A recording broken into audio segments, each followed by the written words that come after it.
నమస్కారం. నా పేరు Sriram Sharma. Cheque bounce case section 138 negotiable instrument act అనుసరించి ఎవరైనా సరే క్యాష్ 20,000 అంతకంటే ఎక్కువ డబ్బులు అప్పు ఇచ్చాను అంటే అది తప్పు. క్యాష్ రూపంలో ఇవ్వకూడదు. అది కేవలం చెక్కు ద్వారా అకౌంట్ పే ద్వారా ఇవ్వాలి. ఇదే విషయాన్ని Kerala high court single judge justice PV Kunhikrishnan ఒక తీర్పు ఇచ్చారు.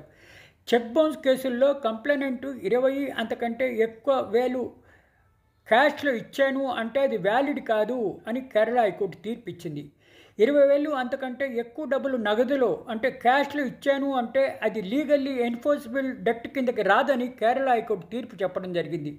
ఇట్లా డబ్బులు 20,000 కంటే ఎక్కువ క్యాష్లో ఇచ్చాను అంటే అది రీపే చేయడానికి లీగల్లీ వ్యాలిడ్ కాదని హైకోర్టు కేరళ తీర్పు చెప్పడం జరిగింది. ఇట్లా కింద కోర్టు తప్పుగా కన్విక్షన్ ఇచ్చింది. కంప్లైనెంట్ 20,000 నగదులో ఇచ్చాను అని అన్నా కూడా ఇది కన్విక్షన్ కిందకి ఇవ్వడం తప్పు అని చెప్పడం జరిగింది. ఈ కేసులో 9 లక్షల రూపాయలు క్యాష్లో ఇచ్చాను, దాన్ని రీపే చేయడానికి చెక్ ఇస్తే అది బౌన్స్ అయింది. అందుకే సెక్షన్ 138 నెగోషియబుల్ ఇన్స్ట్రుమెంట్ యాక్ట్ అనుసరించి జైలు శిక్ష విధించడం జరిగింది అన్న మాటలు తప్పుగా చెప్తున్నాయి అన్నారు.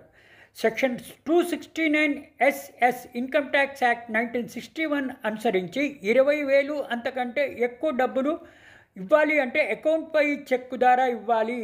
క్యాష్లో ఇవ్వడానికి వీలు లేదు. అది వ్యాలిడ్ కాదు. అది లీగల్లీ ఎన్ఫోర్సబుల్ డెట్ కాదు. గతంలో గౌరవ సుప్రీంకోర్టు రంగప్ప వర్సెస్ శ్రీమోహన్ తీర్పు ఇదే నాట్ మెయింటైనబుల్. 20 అంతకంటే ఎక్కువ వేలు డబ్బులు క్యాష్లో ఇచ్చాను అంటే అది మెయింటైనబుల్ కాదు.